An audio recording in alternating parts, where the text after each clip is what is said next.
All right. What's up? You got Craig. That's me. You got Ryan. That's Ryan. Yeah, we're bringing this new podcast. So Ryan and I, we're just gonna get together every time we can, bring on some more badass people, and bring you what we want to call superhero science. So it's a blend of, the pioneers that are making shit happen before the science says it's happening, and the guys in the science lab confirming and breaking down or saying no to the crap that is happening. So we just want to clear all that up in order to, and if you can apply all that in your life, well, damn it, you're going to be a damn superhero. So that's pretty much what it comes down to. So I'll go ahead and start it off. I am a coach and a trainer, and I don't know which one to pick, but I like doing it all, and a nutritionist. And I just like to find the best ways, the healthiest ways to sustain a long life, but not only have that long life sustained, but actually be loving that long life, whether that's, doing backflips off houses into pools, freaking smashing people in the face in the cage, whatever it is. Like, I want to get people to do that. So that's what I do. Ryan, go ahead and just give everyone up. Yeah, man, I'm a PhD student. I've been working with Dr. Wilson, as most people know, for the past 5 years now. Doing a lot of cool stuff.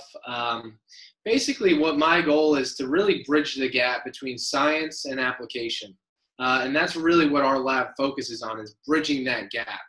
And one of the ways that, like you talked about, is just surrounding yourself with positive people, surrounding yourself with those on the same mission as you. And that's kind of what we've done at our lab. We have a phenomenal team that we work with. We're surrounded by great people like you, Sean Wells, a bunch of great collaborators in the field. And we're just trying to answer the questions that people want to know on how to optimize body composition, strength, power, hypertrophy, daily living, all of these different questions. We're just trying to answer, man.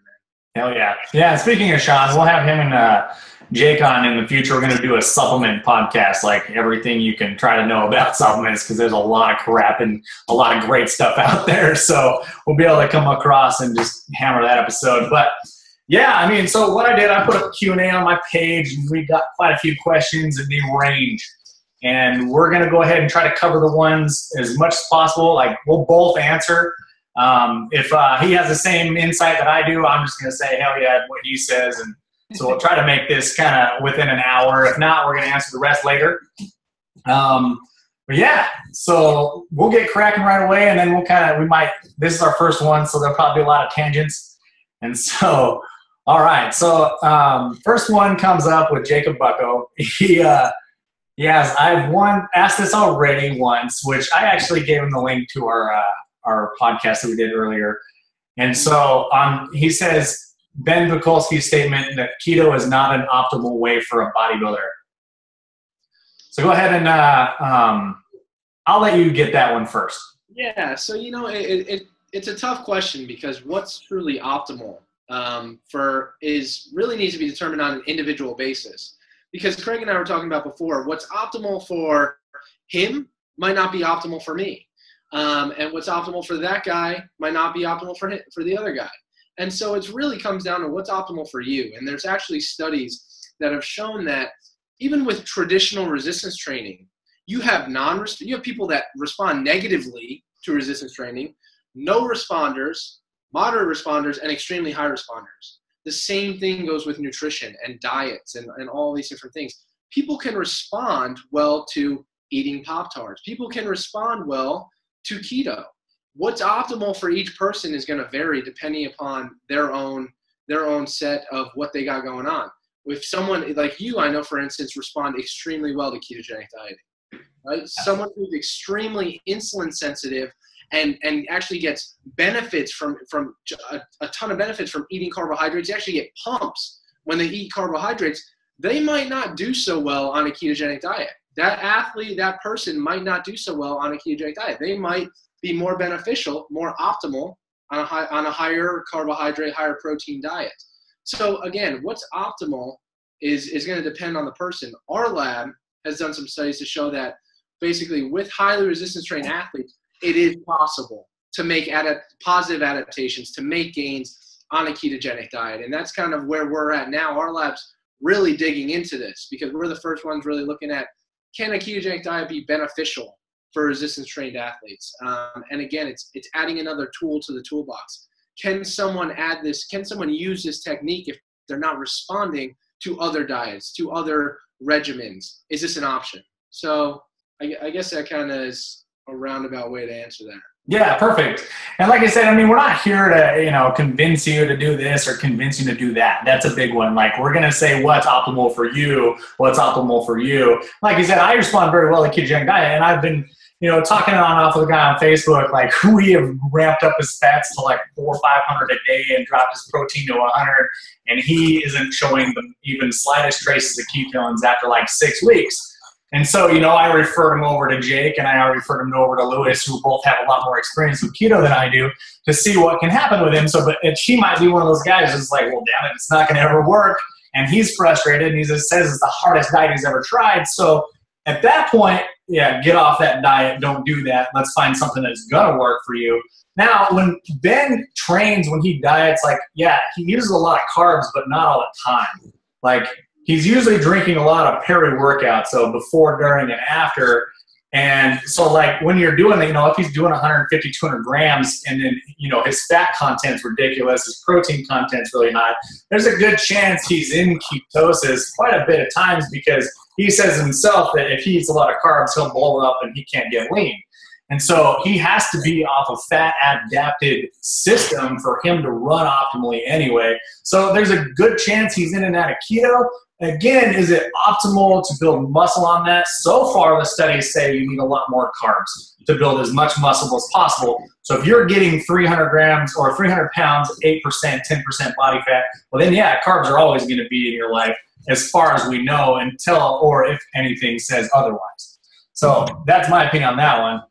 Exactly, and I think one of the things that Ben talks about is using carbohydrates as an ergogenic aid. Yeah, that's kind of what he does with the intra-workout or pre-workout carbohydrates. And in no way, shape, or form will we ever demonize carbohydrates.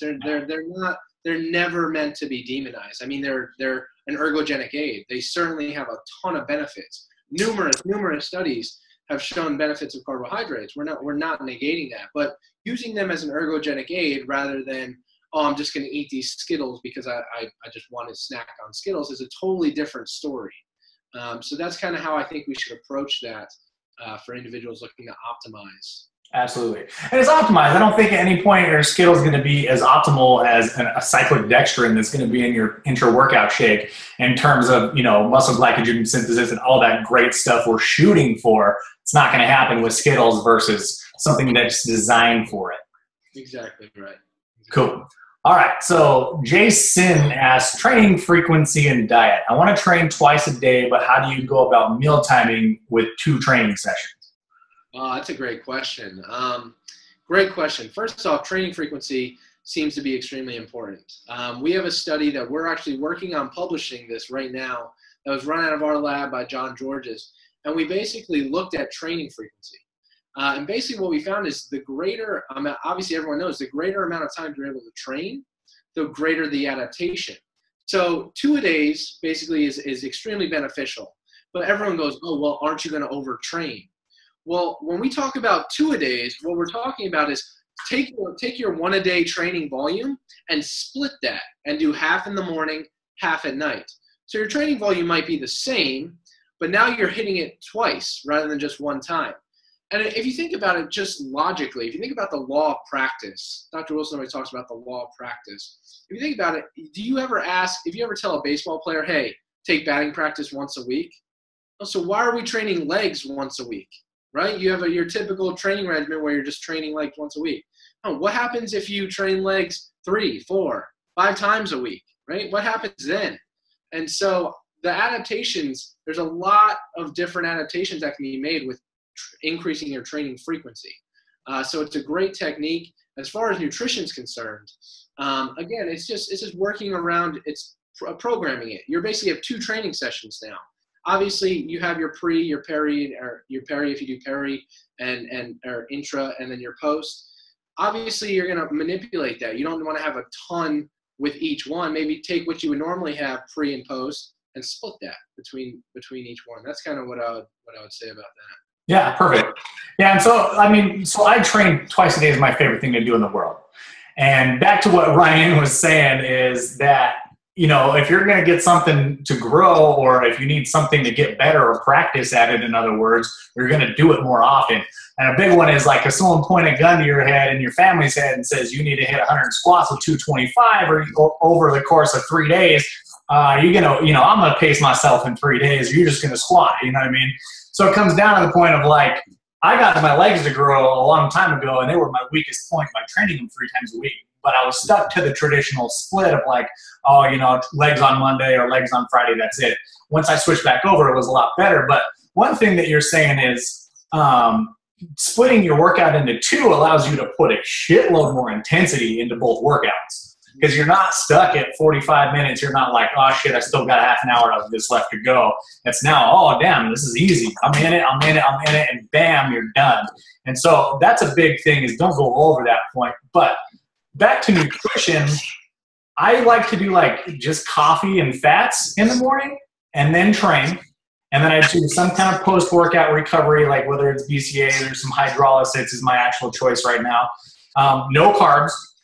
And then what I'll do is I'll do lunch. And so that'll be pretty heavy, about 800 calories. And then I will do pre-workout and train with carbs in my workout because it's a hypertrophy workout. And then I'll do some kind of post, and then I'll have dinner.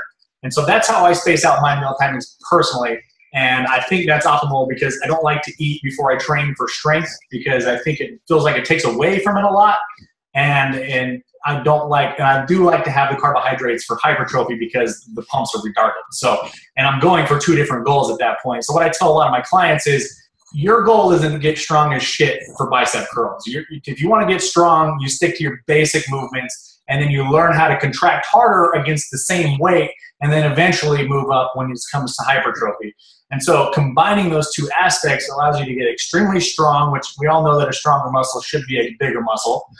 And then once we go to hypertrophy, we get all the cell swelling, hyperemia, all that great stuff that we're looking for, all the nutrient flow in the evening workout. So that's how I set up my nutrition and my workouts. And it kind of, I'm going on to a little bit longer explanation because there's another one down here that asks why I do 2-a-day training. And so I like to do a base CNS, low reps, a lot of power, very little eccentric work, and then hypertrophy in the afternoon or evening. And it's about 4 to 8 hours in between sessions.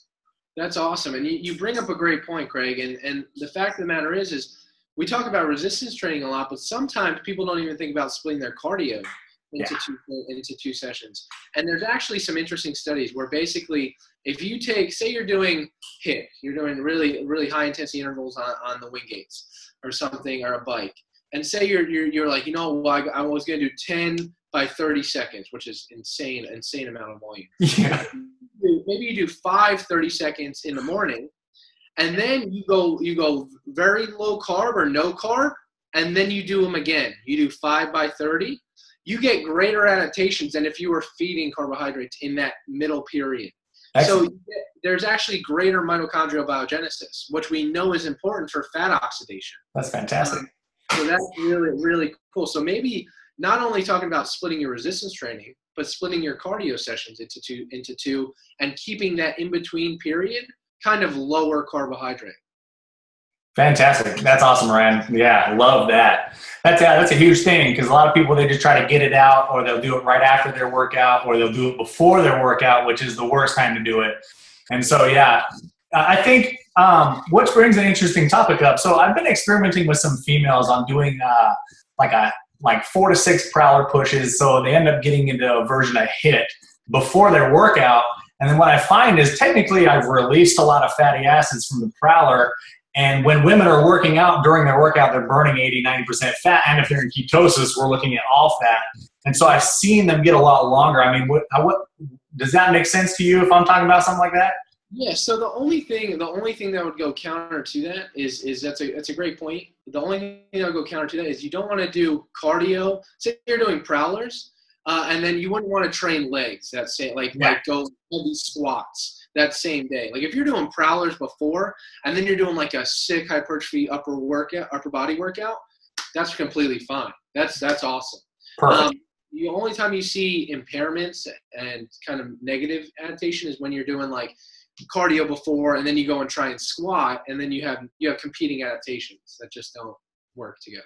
Awesome. Yeah. So yeah, that's exactly okay. That's awesome. Yeah, it seems to actually because I won't ever let any. It's leg day. It's leg day. Damn it. It's you know what I mean.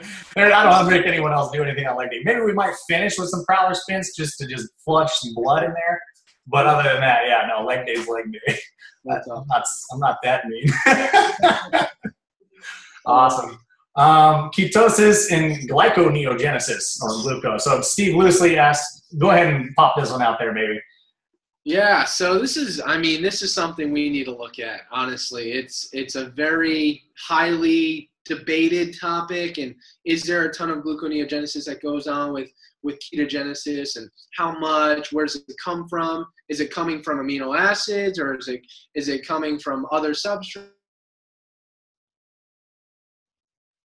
So, it's a tough question. One of the things that I will say is that we just finished a study with Dr. Mike Roberts, and we were basically looking at one of the markers for gluconeogenesis, and we saw that gluconeogenesis was really high, and amino acids were lower, kind of in the ketogenic dieting group, thus potentially indicating that some of those amino acids are going towards gluconeogenesis.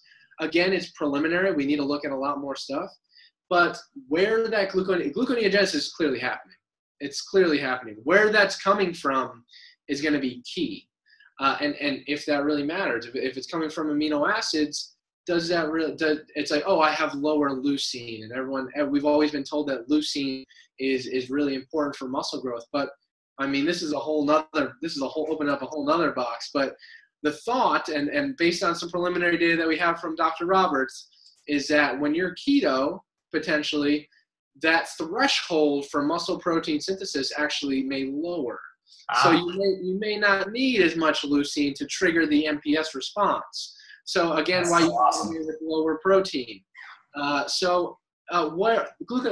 back to it, gluconeogenesis happens. Where that's coming from, again, during a ketogenic state it's tough. It's tough to figure out. Yeah, but no, that's fantastic. That makes sense why, in a sense, a lot of people can survive on a lot lower protein than, you could traditionally in terms of bodybuilding sense of, 1-2 grams per pound of muscle or even pound of weight. Yeah, so that's awesome. Because I've noticed I felt really good when I'm full in keto. I can get down to 100 grams a day on hard workouts, and I don't feel any difference in terms of recovery or muscle soreness going on. So. What are your thoughts on gluconeogenesis? Yeah, I mean, pretty much you based it, and I think to find out where it's coming from is going to be the key. And like we don't know, and everyone talks about it, because if gluconeogenesis shuts off, we kind of die, and so because we can't live with that. So to find out, because ketosis is pretty much your survival mechanism of optimal state when you're on a hunt or you're out doing stuff. You're not going to be seeing sustenance for a while. That's when ketones go up and you start using those. But if they're coming from amino acids or whatnot, are they coming from your muscle tissue in the end? That's a big one we need to look at, because then all of a sudden ketosis goes from muscle sparing to muscle wasting, and now we're all screwed, right? But I mean, these are all the things we got to look at. And yeah, just like you said, it just needs to be looked at closely and as soon as possible. Exactly, and we'll open up Pandora's box here with another interesting insight. If you look at Dr. Jeff Volek's FASTER study, he found something that not a lot of people pay attention to, and he has a presentation on it online on YouTube, and he basically showed that after exercise, glycogen levels in both those who are on a traditional Western diet and keto diet after several hours were the same. And everyone goes, oh, well, glycogen's got to be lower. You got to have a lot less glycogen when you're in ketosis. We just looked at glycogen in our animal model. Following resistance training on a resistance training wheel, we took rats, put them on a resistance training wheel. It's awesome technique. Glycogen levels were the same between those who are on a Western diet, the rats who are on a Western diet, and a ketogenic diet. So clearly there's some gluconeogenesis going on and contributing to that glycogen. Glycogen resynthesis is probably higher rates in a ketogenic state. So that's a whole other world for fantastic limiting and do you have a lot less glycogen on a ketogenic diet? Whole nother world, and we're just trying to get some insight onto what that truly means. Yeah, that's awesome. Thanks, man. That's gonna that's gonna start some minds clicking. I love it. I love it.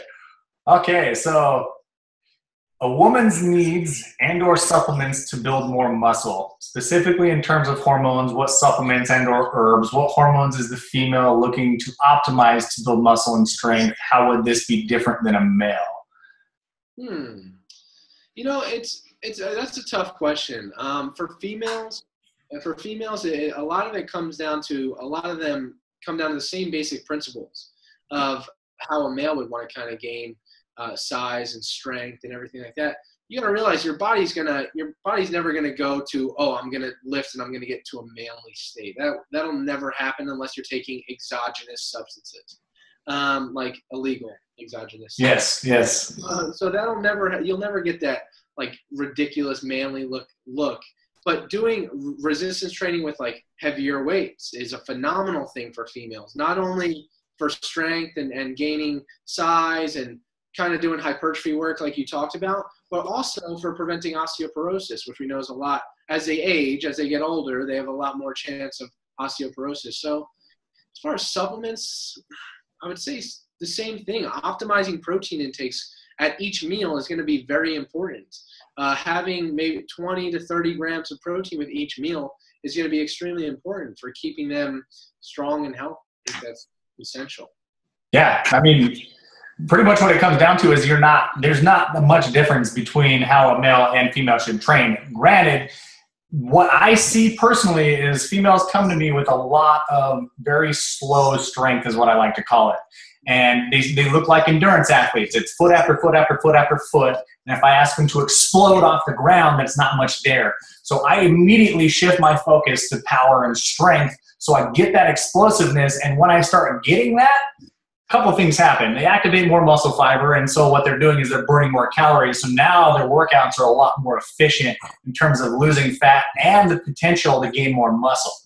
And so find out where you're weakest and train in those aspects is what I would say. And then when it comes to supplements, it comes down to like if you need a good multivitamin and a good greens and a good fish oil, and once you have those three, obviously a good protein supplement like he said, you know, a great multivitamin is going to be a big one. I usually like it from a powdered source or a liquid source because the availability is a lot better.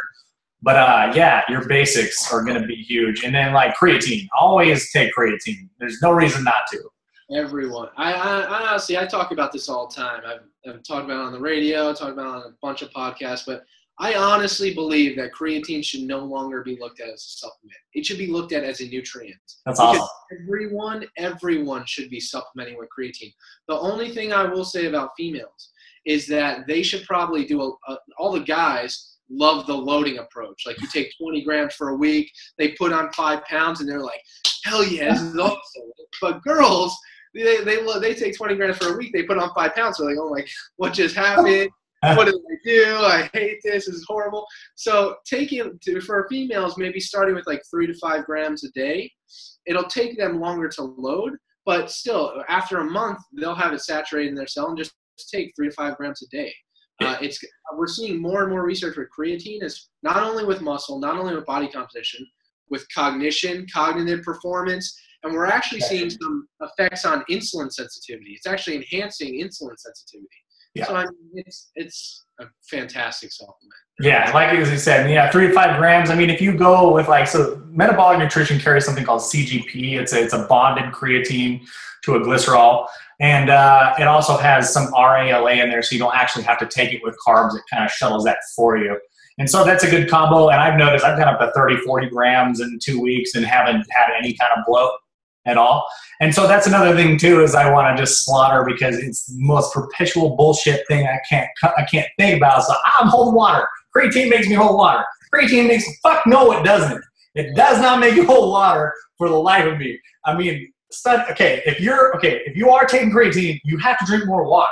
A lot of people, they take creatine and they just go back to regular water habits, and that will make you hold water. And it's not because of creatine, it's because you're putting something else that can dehydrate you and stress your kidneys, and so you will hold water. So drink more water and you'll actually hold less water, and creatine never makes you hold water. So, I mean, I think I said that enough. I'm with you, man. That's a big man. Yeah. All right. Cool. It's coming on that point, ketosis and water retention. It comes down to sodium and water balance. It does. Yep. You can go. Yeah. So it's either, and it's, a lot of people think eat sodium, eat sodium, eat sodium. You got to watch out for sodium, like sodium in spices, sodium hidden in like different foods, packaged foods. That's not real. That's going to cause inflammation, and it's not something you want in your system. You want a salt, like real salt, sea salt, Himalayan salt, anything that has minerals, that's colored, that's thick and grainy. That's the stuff we're talking about. So you want to make sure you have lots of that in your system. You want to make sure you're drinking more water than normal on a keto-based diet because it is automatically a diuretic. Okay, and then with the absence of all that glucose and all the carbohydrates and processed foods, if you were eating shitty, then that's just going to diuretic and flush you like crazy too. Like that's what a real cleanse is switching over to keto. You don't have any processed foods. You don't have any massive amounts of sodium, and you're drinking a ton of water. So you are cleansing. So that's another thing too, is don't cleanse. Like those stupid cleanses that are out there, those supplement cleanses, they don't work. Subversity had a study out that says none of them worked at all. Zero. So don't do that either. All right. No, I'm with you on the sodium thing too, and I think that's really important, especially for people who are doing keto and using a ketogenic diet. You need to be salting your foods, especially if you're like working out. Like I know your workouts are extremely intense. And you're losing a ton of sodium.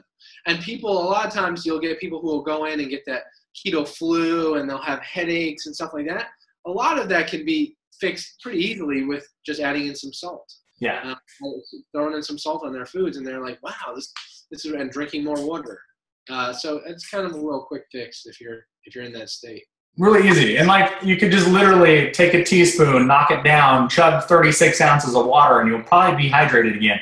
So don't freak out and say you're getting sick and whatnot. Just understand it's probably dehydration. What I've noticed is that with myself and a couple clients, if you have a good breath, you're not out of breath, you chug 20 ounces or 16 ounces, and you get really lightheaded, like just a flush, but not like pass out, you are dehydrated, so you need to knock down more. Sure. That's a good point. And then also when, like, if your ears are popping and you're working out, that's another good reason you're dehydrated. Yeah. So, oh, Jamie Smith asks, never really consume enough fiber in my diet. I'm trying to stay as low carb as possible with my college budget. I'm also trying to get back down to 8%. Supposedly fiber helps with fat loss. Any thoughts how I can increase fiber take? So I know, but how would you do it? You're on a college budget. This is perfect. I love this question. I love it. This is where, even talking about keto and how I think we should increase fiber on a ketogenic diet, it's a whole nother story. But I think adding in prebiotic fibers are essential in this case. And this is something I love and something that I've incorporated, and I felt phenomenal doing this. Even if I'm not keto, say I'm having Greek yogurt or any kind of yogurt, I take prebiotic fibers like something called inulin is a great one. Something called glucomannan is another great fiber. It actually helps keep you satiated, more full, because it actually draws water into your stomach. And a bunch of different prebiotic fibers. Acai fiber is one of the others that I use. Quest actually is a prebiotic fiber. That's what they use, the oligosaccharides. Yeah. So all these prebiotic fibers are phenomenal, and they're actually good for gut health. Which I've had a huge kick on recently. I love the gut health, fascinates me. It's huge. Huge, and prebiotic fibers are really important for optimizing gut health. So that's a way to get more fiber in and to help your gut. So. Yeah. Well, I mean, and going back to the gut, everyone I've seen it. They turn off when you talk about digestion. They turn off when you talk about the gut. And you're coming in this research and you're pumped about it. And everyone's like, shut up, man. I don't want to talk about that. You know what I mean? It really comes down to it. And it's so interesting to me, though, because like a lot of people don't realize that you have a freaking brain inside your stomach called the mini brain. And it corresponds directly with this one. And so if those are messed up, if you have any signal jams, which digestion, overeating, serotonin imbalance, it's all coming from the gut because most of your serotonin is made in the gut. And so if that's all messed up, you're getting a massive feedback that's just awful for you. And so taking care of your digestive system and make sure things aren't inflaming that is so important to your neurotransmission. It's insane. Yeah, that's a great point. Not only your mental state's huge, and a lot of that is controlled by your gut. But you just mentioned a big word that's really important, and that's inflammation. And there's certain things that you do. Some people, they'll always eat, and they're always like, "Oh, I'm inflamed. Like I feel horrible." Clearly, something's not going on right down there. And it should never feel that way after a meal. You should never feel like it's totally inflamed, like I feel like garbage, blah, blah, blah. Never you should feel that. There's clearly a problem down there, and you need to address that, because that inflammation could be blunting your adaptations, your gains in muscle. That could be blunting the fat loss that's not happening. So a lot of that could stem from inflammation, and I really think if we can control inflammation, we can fix that kind of problem first. Make sure everything's in order, our workouts, our diet, our supplementation, all in order. That can have huge benefits. Yeah. And it's because you're not what you eat, you are what you absorb. And so if your gut is absorbing 50%, then all that steak and bacon is only getting halfway absorbed. And so you're losing gains by not working on your digestion. Yep, absolutely. Awesome. So fiber, like you said, inulin. So there's a fiber called acacia fiber. It's a very non-clumping, awesome fiber. I have all my clients get it and actually put it in their coffee first thing in the morning. And that helps with digestion so coffee doesn't blow right through you. And it, like I said, it doesn't thicken. And then I'll have my other clients buy a granular fiber. So Garden of Life and Renew Life both make really good granule fibers. And actually like mix that with a salsa and it comes out like a paste you can throw on. And so that's the way I get my fiber in if I don't get enough vegetables. So here's something to bring up too is about fibers that you see a lot of protein bars recently going to these super high fiber protein. Everyone's trying to copy the Quest bar. Clearly everyone's trying to copy the Quest bar. Yep. Quest came out with a phenomenal bar and everyone tried to copy it. And the issue is that people didn't really understand what truly is a fiber versus like some of these things that actually get digested. So a lot of them are coming out with these fiber bars that really, if you and we've done some pilot studies where if you look at your blood glucose after you eat one of these bars, it's like, wait a minute, I started at 90 and now I'm at 124. What's going on here? So Quest actually just came out. Their new bars have corn. I think it's soluble corn fiber, and that's actually a legit fiber. And we've done some stuff where we've tested it and looked at blood glucose, and you don't really get a response. So be careful. Be careful when you're eating those bars and you see, oh my gosh, I'm eating 18 grams of fiber and I'm only got 4 net carbs. Well, not always. Not always. So be careful. Awesome. I'm glad you brought that up. That's huge because, yeah, everyone's trying to copy the Quest bar and everyone's literally putting fibers in there that's still just, it's the same thing. Yep. Awesome. All right. So direct neck strengthening for contact and combat athletes, yes or no? Hell yeah. All right, so there's just an article that came out about Andrei Arlovsky's chin. And he had spent quite a bit of time with a Muay Thai instructor down in Thailand. And Andre, if you watched a lot of his fights, like a couple of them, he got knocked out bad. And then Rumble, in his last WSOF fight, broke Arlovsky's jaw right after the bell, in a sense. And so he needed a jaw, obviously, as a heavyweight. And you can't walk around with a glass chin. So he made him do a lot of neck work. And that's what I've noticed, too, is like a really, really strong wrestlers can walk through almost anything. If you look at Daniel Cormier, for example, when he got hit by Rumble hit him with everything he just hit Jimmy Manuel with, and he didn't go down. And so I probably think that's going to be towards how strong and, Cormier is. He's so tucked in, he has no neck. His neck is like crazy strength. And so, yeah, I would suggest it, and it's going to keep that jaw going. So you get hit, you can walk through some more stuff. I love it. Absolutely agree. Awesome. All right. I'm trying to get muscle mass. Do I still need to do cardio? If so, how much should I be doing? Again, it comes down to everyone wants to gain mass. It's the quality of mass that we want to gain, that we want to gain the right quality. So obviously you're going to probably be in a caloric surplus. So to try and obviously you won't be doing as much cardio as you would if you're trying to shred down. That's number one. Number two is the type of cardio you're going to be doing definitely matters in this case. So long duration steady state is probably an absolute no-no, especially when you're trying to gain mass. Doing high intensity intervals with things like prowlers and simulated wing gaits on these bikes, it could be an option. Maybe you do that twice a week. And then as you're trying to cut down, you increase that frequency like we talked about.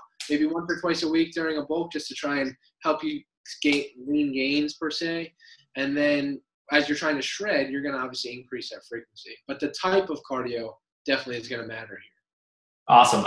Yeah, so again, it comes down to if you're a hard gainer, if you're a rail at all, then I would only suggest ever doing HIIT. And because that will potentiate your ability to gain more muscle. And at that point, we're talking 10 to 15 minutes maximum, maybe twice a week. Now, again, if you're trying to bulk and you do have some body fat, then I wouldn't suggest bulking. I would suggest getting lean enough to bulk and then work on just fine tuning. Because I don't think from what it looks like his goals are to get to Ronnie Coleman status. So, I suggest finding and tuning where that surplus and deficit is going to be, because you can gain muscle in a deficit. And so if you do that, you can stay lean and still gain at the same time. But it takes some fine tuning. That's just something you got to do. Absolutely. Absolutely. Best recovery supplements and maximum muscle growth. So let's do 4. Okay. That's creatine. Protein going to be phenomenal. Yeah. Protein is, in my book, that's definitely a supplement. Two ones that our lab loves. One's going to be HMB. So for people who are training extremely hard, like I know your athletes, for instance, Craig, train extremely hard. People that are creating a ton of muscle damage, and this isn't for your average person. This isn't for the guy who's going to go into the gym and it's leg day and he's going to do 4 sets of leg extensions and then head back out the door. Not for you. But HMB for the guy who's beating it up in the gym, really getting after it, HMB. And one that I think is going to be receiving a lot more attention that has promise is metabolites of leucine and HMB, and that's HICA. And HICA is a really interesting supplement. There's not a lot of human data on it. There's not, and we need a lot more. There's some case studies and some pilot studies in soccer players by Ansi Mero in 2011 where he actually saw less DOMS, less soreness with HICA. So I think we're going to see a lot more coming from HICA, but I would say those 4 are really, really the key. Awesome. What do you think about, I guess for maximum muscle growth, a good intra workout? So I like what John Meadows did with his Intra MD. And then I like to actually add a hydrolysid-based protein to it because they've shown that hydrolysates are better than just BCAAs or EAAs for muscle growth if it's during. And so I've gone the hydrolysid route. What about phosphatidic acid? What have you seen on that? Yeah, PA again is another interesting supplement that really only works if you're working. Yeah. And that goes back to a lot of supplements. We have an abstract posted and we submitted an abstract where basically we gave it to people. We thought PA was like the be all end all. We thought it was going to be like phenomenal. The mechanisms look like, hey, if I just take it, I can get muscle growth. It didn't pan out. We just gave it to people who weren't working out. Absolutely nothing happened. Absolutely nothing. But people who were resistance training did see greater adaptations with PA. So that's definitely another one. One of the other ones I want to mention that I think has a lot of promise is something called like Hydromax. Oh yeah, I love Hydromax. Yeah, it's a glycerol. Yep. And a lot of people don't really know about it, but glycerol, one of the mechanisms by which we grow is something that we call cell swelling. Brad Schoenfeld really goes over a lot of these mechanisms in one of his mechanistic papers on hypertrophy. This is why you'd want to take a carbohydrate supplement. Exactly.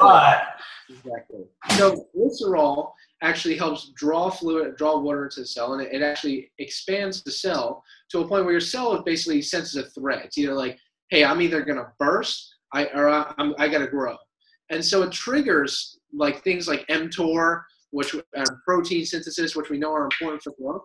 So, I mean, I've tried the Hydromax, and the pump that you get is unbelievable. And technically, Arnold had it right there. He's back behind you. Arnold had it right when he said sometimes he used to train for the pump, and he might have been onto something. The pump can be very advantageous. And cell swelling can be very important. It's a mechanism for muscle growth. So if you can enhance that cell swelling response, then you could see some greater adaptations. Yeah, absolutely. And so when you brought up Hydromax, that's some good stuff. So Purist Labs makes Creagyn, Creagyn, and then IntraMD has it in their pre-workout. And then I always use Allmax's HVOL, HVOL, and that has it in there as well. So, and that's HVOL is actually, it's a pretty complete non-stimulant pre-workout that I can take at night for my hypertrophy workouts because I want to take caffeine past 2.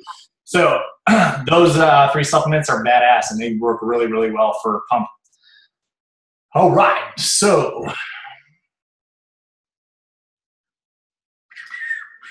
All right. Oh, jeez. Hold on, I gotta see if we're gonna answer this one.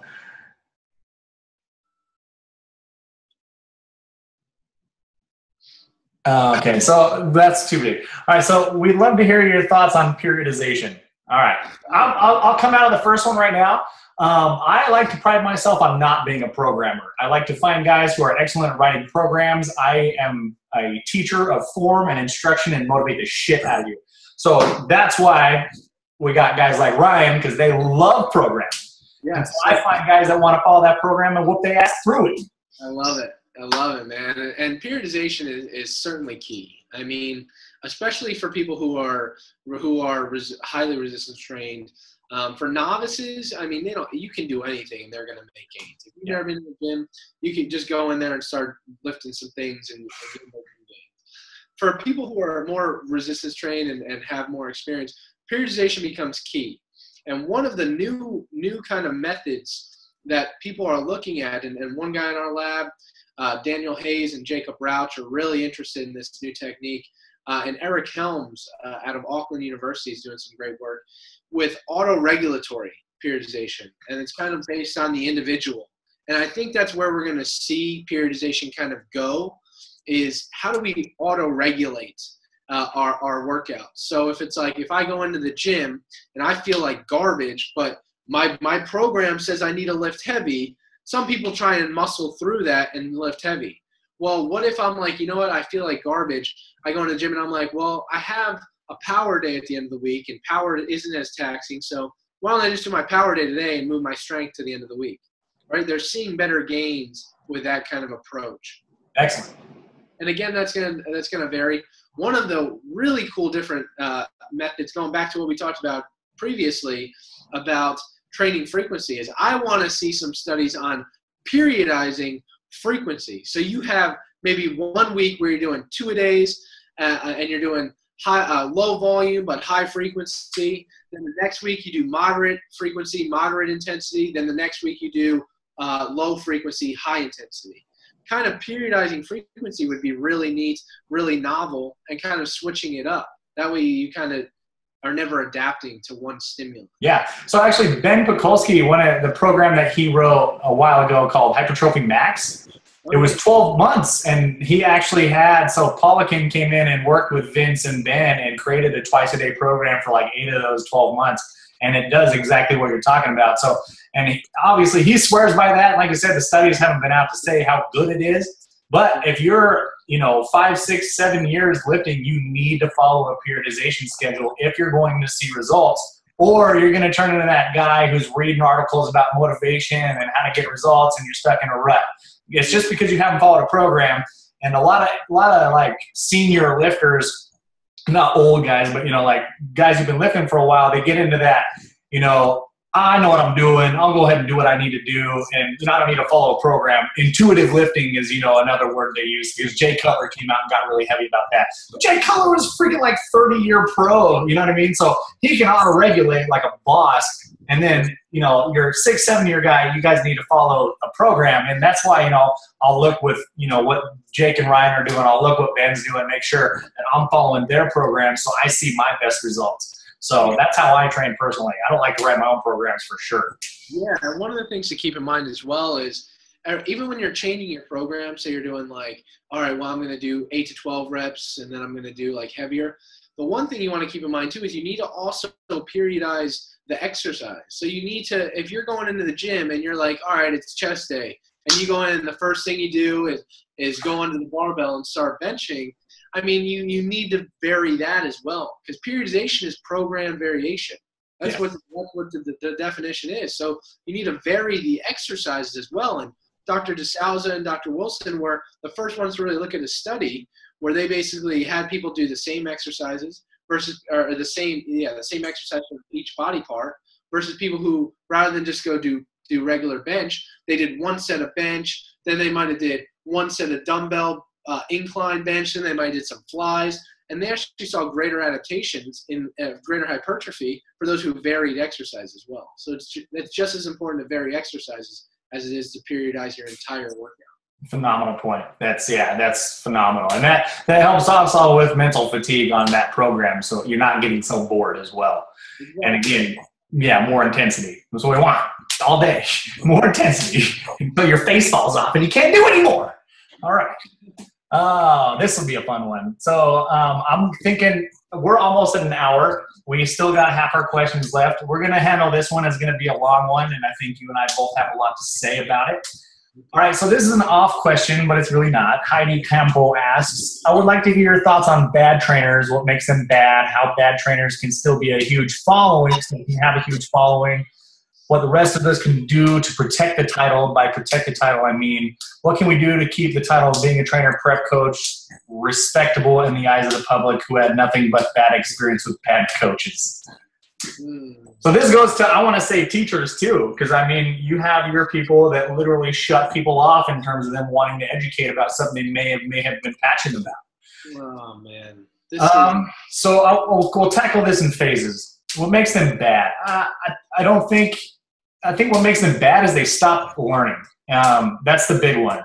I've gotten to a few points to where I got really successful with a certain modality, and I was like, shit, I'll stick to this, and then, I'll forget, and I'll lose hunger, and I think that's what happens. People will get really set in their ways, and they just want to teach what they know, and learning is too much of a pain. And so that's how you can kind of see a bad coach is, I've been doing this for years. If you hear that a lot, I've been doing this, I've been doing this, I've been doing this, that's usually a big red flag, like, what are the results behind that? How many people are seeing those results out of the people you've been doing that to? Is it 2 out of 10 or is it 9 out of 10?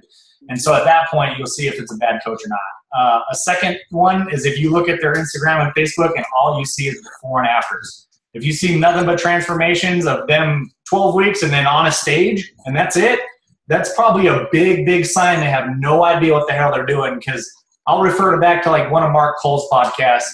He said any trainer can get somebody lean. Anyone with any ounce of knowledge from like any website can get somebody lean. Now what happens after that is all the difference. How healthy are they? Where does their fat come back on? And like, is it you're a female? Are you shredded up top, but you have this butt that's going out of control? What's going on? Obviously hormonal issues. That's some big issues there. So you go ahead and answer that part, and then we'll get moving with the rest. I think you hit the nail on the head as far as the education component. And you see people all the time that are like, oh, well, this is the way I've always done it. And I have 20 professionals and I work with the best of the best. And it's like, well, okay, well, let's stay onto the latest that really science kind of has to offer. And that's kind of like what our job is. And that's why I love what I do. I love what our lab does. And it's because we try and stay on that groundbreaking route and try and educate people, because there are people that are trainers that are looking for that information because they don't have time. You're training people, you're doing stuff. You need to be educated. You need to stay up to date with kind of the latest that science has to offer. And the other issue is that a lot of them become dogmatic, and they're like, they get stuck in their ways. And it's very nice to see a trainer or someone who's training people like you and all your athletes who are open to new ideas. And it's like, you know what? Well, this is how I've been doing it. This kind of new evidence has come out. I'm going to change it. I'm going to change it because this is what it has to offer. And someone like that is unique. And that's kind of what we need more of, is kind of an environment where it's people educating others and trying to help them live a more healthy, better overall life. And you touched on a point with health. And you see a lot of, and like you said, anyone can, you can get anyone lean. I could starve someone and have them eat 500 calories and do a ton of cardio. They'll eventually stop losing weight because the metabolic rate will plummet. They'll be extremely unhealthy, but they'll lose weight for sure. And it's like, well, is that really a personal trainer? Or is that someone who's just trying to do it to get someone lean? And there needs to be a better relationship there between the personal trainer and the client, and being able to get them to where they want to get, but in a healthy way. And that's really important. Yeah, fantastic. And overemphasizing health and health and health. It's like the goal, the end goal for my clients isn't that event. It's not the fight. It's not the show. It's not the power lift. My biggest priority is their health and well-being. So I will do everything in my power to get them. But if anything's saying no, no, no, no, no, well, you bet I'll pull it as soon as possible. I have to. I can't live in good conscience with that because I've been in the worst situation ever before. And so, yeah, reiterating health, health, health, like you said, it can't be overemphasized. So back to what can we do to protect the title and, keep the title of being trainer prep coach respectable in the eyes of those who've had experience with bad coaches? This is interesting. And I actually, this is a perfect timing. I actually saw an article yesterday. I forget someone posted it, and I forget someone posted it, but there's actually some stuff coming from the White House where they're trying to start to regulate personal trainers. Yeah, they're starting to see that there's some issues with people getting these online certificates. And you can sign up for a weekend course, get a personal training certificate, and then you start going to teach people. And it blows my mind because these people's lives are literally in your hand. And if you have a client and a lot of clients are vulnerable, they're like, I just want to do whatever it is to lose weight, and you got your certificate online and have in 48 hours, and now you're calling yourself a personal trainer and you're giving them advice, that's a scary thing. Dangerous. That is a dangerous, dangerous route. And we need to get more educated. We need to provide more education. We need more people like you who are willing to go out there, educate themselves, get certifications. And no way am I saying certifications are the be all end all. It's like, oh, I have my CSCS and all this stuff. Like, they're great. They're phenomenal. It's good to have. But doing what you're doing and like educating, talking to experts, staying up to date with the latest that science really has to offer, that's what it's all about. We need more personal trainers like that, people who are willing to get after and not only say, oh, I'm just going to go in, train my client, and go home. But when I go home, I'm going to find out better ways to train them. I'm going to find out what I did today that didn't work. How can I get better? How can I do something better? That's what we need.